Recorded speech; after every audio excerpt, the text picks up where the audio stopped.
matter what, people will commit to misunderstanding you. What's most important is your commitment to understanding yourself. Hello, you guys. My name is Nkirka Madani, known as NK, and welcome back to Misunderstood. Rules for your birthday. I felt it very fitting to do an episode like this for two reasons. One, my birthday was October 1st, so we're still in the month of October. But two, and most importantly, this goes out to everybody because we all have birthdays. Specifically for my girls who have birthday anxiety, this episode is absolutely for you. I've spent a lot of time being very overwhelmed and very sad on my birthday, which we will elaborate on. But before we get into it, take some time right now to rate this show, Misunderstood, 5 stars. I'm so happy that I get to come on the mic every single week and bring you guys an episode, and it fills me with so much joy, and it feels like a very fitting, purposeful part of my job. What you can do to help support this show is leaving a 5-star rating on Apple, Spotify, and wherever you are listening. Also, share it with a friend, leave a review. Thank you so much. So, I have 10 rules for your birthday. Concept came to be through practice. As I just mentioned, I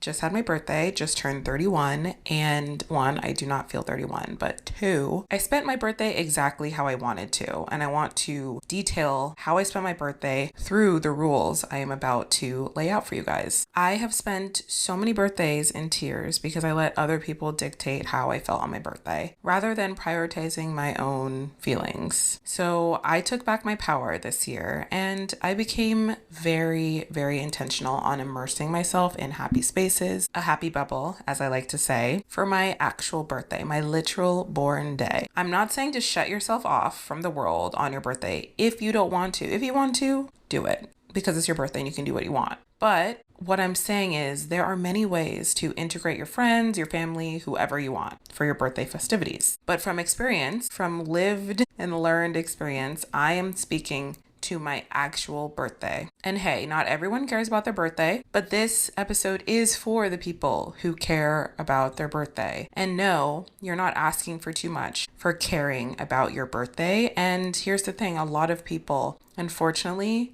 let us down on a day-to-day. And especially on our birthday, a day that we actually care so much about, let's not leave anything to chance. Let's take back our day and make it exactly what we want. I personally value time by myself. And through what I explain in this episode, I really hope you take hold of the idea of pouring into yourself. That is what Misunderstood, this podcast, is built on. Making sure you are taken care of, making sure you're self-prioritizing, and making sure that you are loving on yourself, because we can't leave that job to other people. We have expectations. However, we really need to make sure that we have ourselves at the end of the day and making sure that we're creating comfort and safety every single day, but especially on your birthday. So let's begin. Number 1, unplug from social media / avoid texting. This is a twofold. First off, I told myself I am not going to scroll on social media for the entire day. On a regular day, that is very, very hard for me. But on my birthday, especially because I want to craft the perfect day for myself, as well as not let what other people are doing or their non-response to me on my birthday dictate how I feel. That's one thing about me. I do care a lot. Some may say I care too much, and I don't care what people think about how I feel. What I do care about is making sure that I eliminate anything that might stress me out, anything that might cause any type of stress. So the morning of my birthday, I turned off my phone. And I only turned it on to look at the directions for where I needed to go to get the train times. That's it. I did not use my phone in any other capacity. I did not look at any emails. I did not text anyone. I did not look at my texts. And I did not scroll on social media. I didn't even open any app. I didn't open TikTok. I didn't open YouTube. I didn't open Instagram. I was off the grid. And what that did for me was remind me of the current life I'm living, remind me to be ultra present in where I was. I had a whole day planned for myself, which we'll get to that, but unplugging from social media, unplugging from extremities and outside forces that can, of course, influence how you feel. That is step 1. Number 2, go somewhere you've never been, or a comfort spot. I've spoken in great detail before about changing up my environments to create a happy energy around me. I speak about this on my YouTube, and just a little plug to subscribe to my YouTube channel. I post weekly and I personally love vlogging. And honestly, just a little side note, I fully believe that my podcast episodes and my vlogs go in tandem. They feed off of each other. There's things I reference there that will dial back to here. There's things I reference here that you can visually see on YouTube. And it really helps to paint the picture of me and who I am to get a better sense of who I am. So if you are curious in any way, my vlogs will tell a larger story. But back to what we were talking about. I took myself to Sleepy Hollow, which is about an hour outside of Manhattan. I took the Metro North up to Tarrytown, and it was so lovely. The entire day was a picture book, a dream. It was my dream date with myself. I've said this before, but I am such a adventurer. I love to explore. I am such a kid at heart by way of loving to immerse myself in new things, loving learning, loving experiencing something new for the first time. And I'd heard so much about Sleepy Hollow all the years I've been in New York so far. And I thought this would be a perfect day trip for me to go explore this cute little town that is very historic, that a lot of people talk about is a perfect place for a fall destination as well. And as we were in fall, I thought that was very fitting to take myself there and just have a day where I did whatever I wanted on my own terms. I think it's really important to spend your birthday doing something that you love. And this is why this rule is twofold. Doing something you love can be a bucket list thing that you've never done, which is what I did. I went to Sleepy Hollow, absolutely loved it, and I really cherished the entire time I was there. But doing something you love can also mean going back to the basics and going back to something that is super familiar and something that is comforting. So a comfort spot that you love going to. Absolutely. If that's something that lights you up and makes you feel comfortable and makes you feel safe and makes you feel happy, please, by all means, go to that place. Go to that park that you love. Go to that bookstore that you love. Go to the coffee shop you love. Go to the museum you love. If there's something that you absolutely love doing, your birthday is the day to make sure you do it, because you get to live that day on your terms and go by your own rules. Number 3, dress up. And honestly, dressing up is what you want it to be. I know that we can get into it. We can go into the nuances of what dressing up looks like, but that doesn't matter. It doesn't matter what I think you should do. And I'm not even here to tell you what you should do. I'm just saying, when you dress up, when you wear something that you don't usually wear, when you treat a day like an occasion, look good, feel good, as we've heard, that changes your perception on the day. It gives you a lighter feeling towards the day. And it also makes you feel like that day is important because you went out of your way to put on something nice or to look a little extraordinary. I wore an outfit that I have worn before and I absolutely love. I'm not saying you need to go and buy a new outfit. I love doing that. So no shade to that. I absolutely love doing that. But on my birthday, I wore something that I love wearing. I wore this super cute plaid mini skirt, this brown long sleeve bodycon top. I wore little white ruffle socks and some 2-inch muled heels and my blue light glasses. I thought that the outfit perfectly matched the scene I was going into. Going to a historic town, I was there with the objective of going to bookstores and just walking around, but I wanted to look a little more elevated. So yeah, one may say wearing ruffle socks with heels is a little extra. I don't give a shit. It's my birthday and I can wear whatever I want. I was definitely giving sexy librarian, which I love. I love that look. I love that aesthetic, and I fully leaned in, and it made me feel very put together that I took my time. I picked an outfit that I love and I feel comfortable in. I did my makeup. I did my hair. I felt super cute, and you should feel your best on your birthday. Your birthday is a day that you should feel better than any regular day. And it is up to you to create that space for yourself. Plan activities you enjoy. All right, I'm going to give a rundown of every single thing I did in Sleepy Hollow. Once I got to Terrytown, which is the train stop to get off at, I explored Terrytown first. Terrytown, the downtown area, it's small, but it's so quaint. They have decked out storefronts in Halloween decor. Every single storefront, every single restaurant had beautiful decorations. I just loved walking around, staring at the decorations and taking photos. It was so charming, so quaint. I went to get brunch at this restaurant called Eatery. It was super good. It was super charming. Charming is just a word that I think of when I think of this whole town. I talked to these two older ladies, one of which lives in Connecticut, the other one lives in Terrytown, and they both meet up to go to brunch, and then they go to a yarn store across the street and knit. And I just thought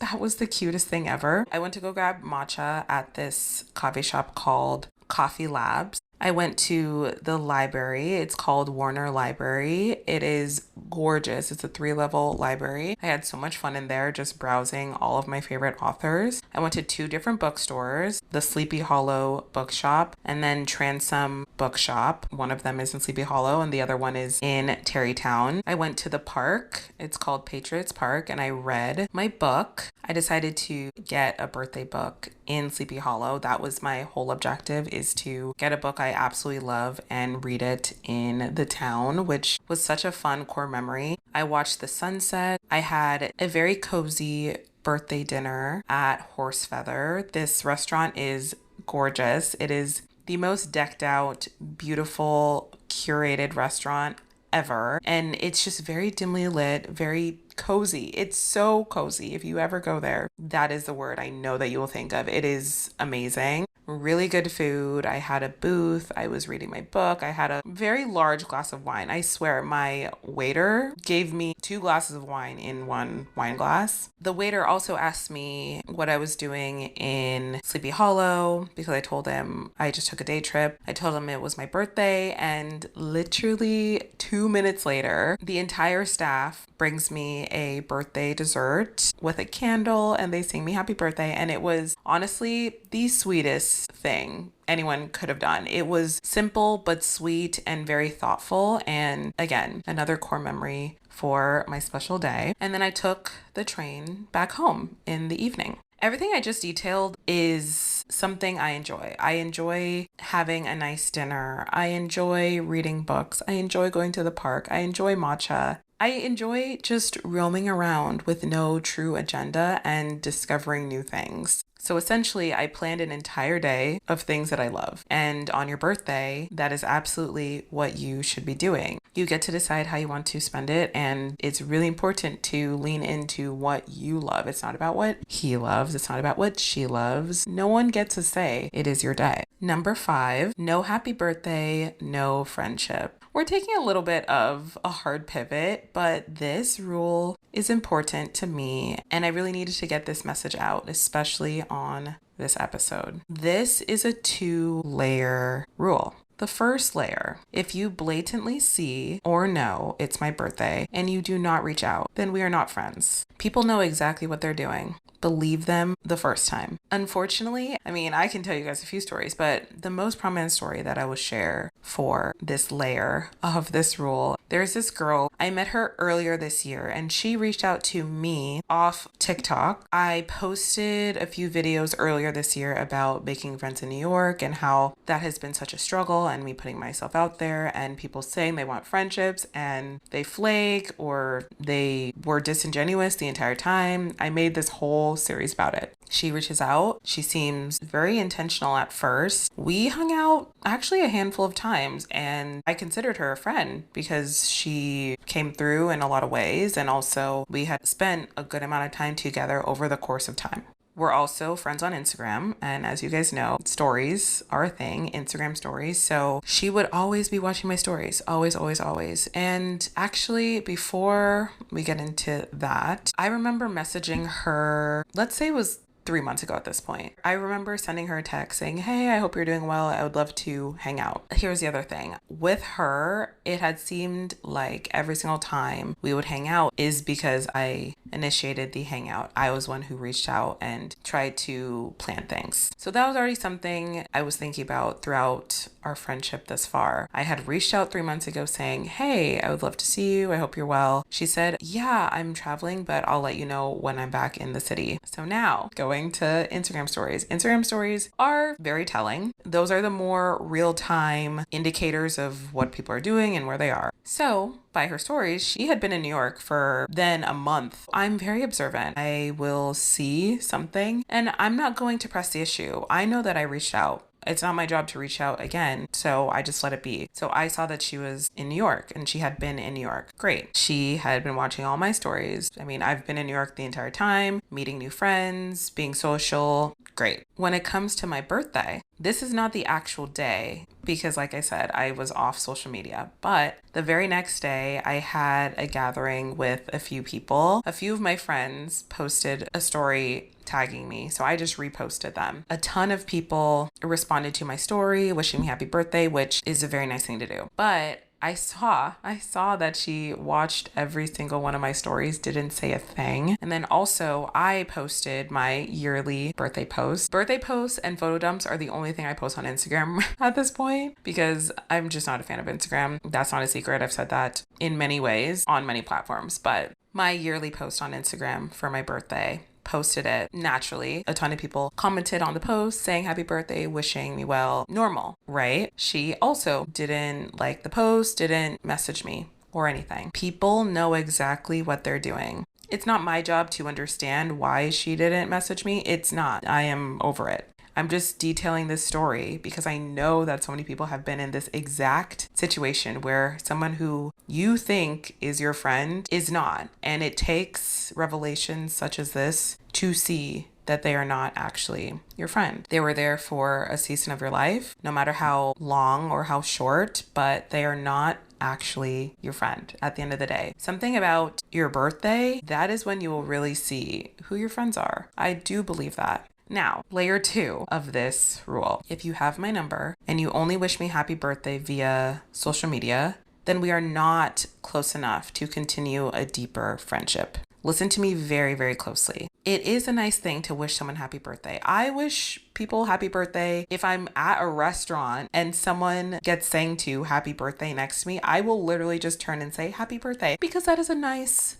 thing to do. However, anytime I've ever done that, this person either is a stranger or an acquaintance. Let's take it back to the social media example. If I'm scrolling on my feed and someone who I'm mutuals with, if it's their birthday, I will comment happy birthday. I've most likely never met them in person, or I've only had one interaction with them in passing or in a group. I'll wish them happy birthday, but I'm keeping it moving because we're acquaintances and we're not close. We're cordial, but we're not close. Two different things. But here's the misunderstanding. People will think what I'm saying is harsh, but it really comes down to person to person. It's about you deciding what type of relationship you want to foster and ones that are not worth your energy. And for me, I fully stand on this does not make you or them a bad person. I am not a low maintenance friend. I've made that very clear to myself. People who know me well enough know that, and they know how much I value words of affirmation. They know how much I value my birthday, and they would never ever not wish me happy birthday. In my eyes, I just feel like wishing someone happy birthday is common sense. It's just such an easy thing to do. So when you don't do it, you're honestly blatantly not doing it. That just shows that you don't give a fuck. And if you don't give a fuck, okay. But I know where I stand and I'm not putting myself in negativity, and we're just going to be at arm's length. I'm putting my distance and we move on. Number 6, get a sweet treat or something you crave. Not everyone likes sweet treats. I don't understand it, but that's okay. But I'm on the side of loving sweet treats, so I must get a sweet treat. On my birthday, I got a few sweet treats. I would say matcha is a sweet treat. And why I say that is because I do not get straight up matcha. I have to get a matcha latte and I have to get sweet syrup in there. Usually a vanilla latte. An iced vanilla matcha latte is my go-to. Along with that, I also went to a bakery and I tried some ice cream. I tried this apple pie sweet cream. It was pretty good. And then I ended up buying 2 different cookies. I got a s'mores cookie and I got my favorite chocolate chip cookie. That's my absolute favorite dessert ever. And then also, as I mentioned, when I was having dinner, they brought me out a warm fudge brownie with a vanilla scoop of ice cream on top. So yeah, your girl was on a little bit of a sugar high, but I was loving it. I was having such an amazing time, and sweet treats are my kryptonite. And who am I to deny myself a sweet treat on my birthday? This is the day that there are no rules. And I'm not even someone who's super strict on my consumption of sweets. I have lessened my consumption of sweets dramatically over the past few years, but when I want to treat myself, I get a sweet treat. And especially on your birthday, if you want a sweet treat, get whatever sweet treat you desire. That's in order. Number 7, spend the day solo or a fraction of the day solo. So going back to the beginning, as I mentioned, I spent the entire day solo. I took a solo trip out of the city and I had a wonderful time. You guys already know my long-standing history of spending time by yourself is very healing. It teaches you about yourself. You learn more about yourself. And at the end of the day, you are your bestie. Solo time is really important. I think a lot of people fear solo time because they fear not being around people, as that can often be seen as being a loner, being lonely, not being valued, not having people around you, not having community. Why I'm saying this is because I have felt all of these feelings in many different segments of my life, but what I've come to learn over the past few years of spending my birthday solo is I am so much stronger than I think. And I can create beautiful memories for myself, by myself, and everyone else is a value add. 3 years ago, I took myself to Paris and Germany solo for my birthday, and that was such an unforgettable trip. I had been to Paris 3 separate times, and that's one of my favorite places ever. So to spend my birthday in Paris was so magical. It was such a dream. Then last year on my actual birthday, I was here in the city and I did an entire day of getting all of the freebies in New York City. I literally got, I think, 11 or 12 freebies throughout the day. I started in the morning and I went all day until my birthday dinner. And it was so much fun. I have a TikTok video of that. I can link that if you're curious about what kind of freebies you can get on your special day. It was honestly such a fun way to explore New York and then also get a lot of steps in. I was walking everywhere. It was so much fun to find all the things that you can get for free. It was like a little scavenger hunt and I highly recommend that. So I guess that's another fun way that you can, again, spend your day solo, but do an activity at the same time and get free stuff. I think that's truly a win-win-win. Number 8, write yourself a letter. This is extremely important to me for a few reasons. I mentioned this in episode 40. 30 things I learned in my 30th year about how writing things down is super important for me to memorialize the moment, but also work through every feeling that I'm going through. And I love going back and looking at how far I've come when I am able to read how I was feeling in that exact moment in time. And I made a promise to myself to write a yearly letter to myself. I started this last year. I read you guys my letter to my 20s, which is episode 8 of the podcast, titled The Virgins You Were Before Today Matter. If you want to listen to that letter, make sure to listen to that episode. But I really wanted to read you guys the letter to 30, the letter I wrote on my birthday. It was a really great way to, again, write down how I felt the literal day of my birthday, but also just reflect and be really proud of how far I've come in a year. Because honestly, so much happened in a year. So much happens every year, but it's really cool to see the progress and to see how much I've grown. And also, before I read the letter, I wrote this letter in Transom Bookshop. I befriended the front desk worker, and she just let me sit in the back and read and then also write my letter. And tears were shed, you guys. I was crying so much as I was writing this letter, and who knows, maybe I'll cry again. I really don't want to, but I can't predict what's about to happen. What I can do is read you guys my letter to 30. I accomplished a lot in my 30th year, but what I'm most proud of is leaning into myself fully. I've stopped apologizing for who I am and what I like. I started taking more risks and reaping the rewards. I learned how to trust myself through uncertainty. I believed in the good and it came into fruition. There was a lot of pain 30 brought me. I had a lot of fear of not fitting in to where I live, fear of not pursuing money over purpose, fear of not being able to bounce back from physical injury. People walked out of my life. I felt unlovable at times, but I'm sitting here reflecting on this past year with so much love for the people who stuck around, for my optimism that never quits, for the fighter I've always been. I sit here at 31, comfortable with the decisions I've made,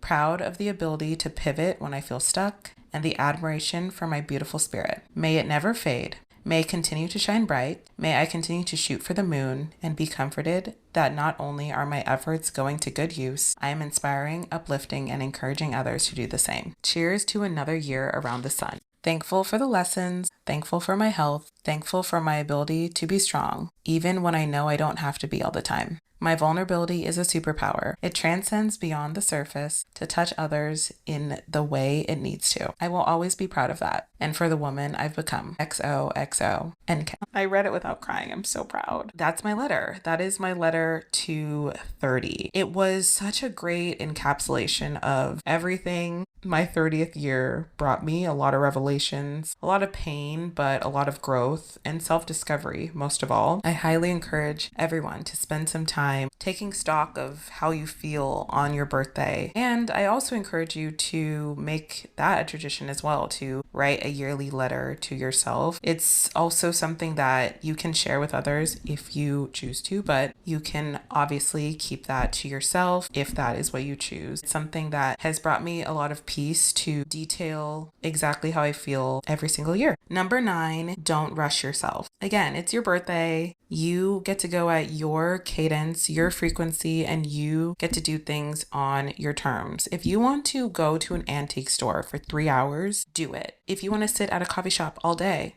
do it. If you want to watch movies all day, also do it. You get to decide the speed in which you spend your birthday. When I was in Sleepy Hollow, I took my time everywhere. I was at Sleepy Hollow bookshop for over an hour. Do I really need to be at one bookshop for an hour?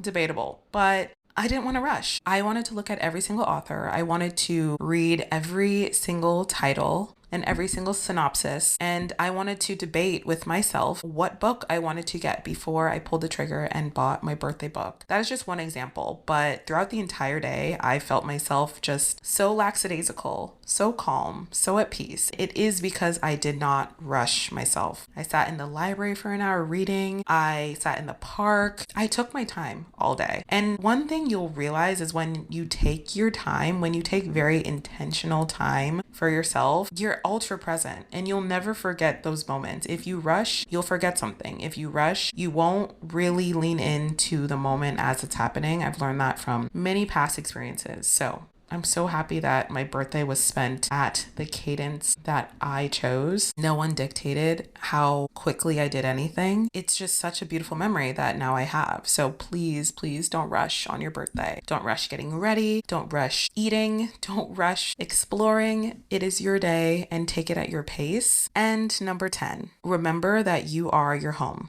This is honestly one of my favorite sayings, my favorite quotes I've ever heard. Not everyone has a big friend group. I do not. Not everyone has a family who actively checks in. I do not. But you are your home. You are your best friend. You spend the most time with yourself than anyone else, which in turn means you know yourself better than anyone else. Prioritizing your happiness is extremely important, and it shows you that no matter what, you can enjoy your life, your time, and your birthday, no matter who is there. And with that, thank you so much for listening to another episode of Misunderstood. Remember to rate the show 5 stars on Apple and Spotify and follow it wherever you are listening. Join our Geneva group chat. It is always linked in the description of every single podcast episode. Hang out with me on my other socials, TikTok, YouTube, Instagram, and Pinterest at nkmadani. And I will talk to you guys in my next one.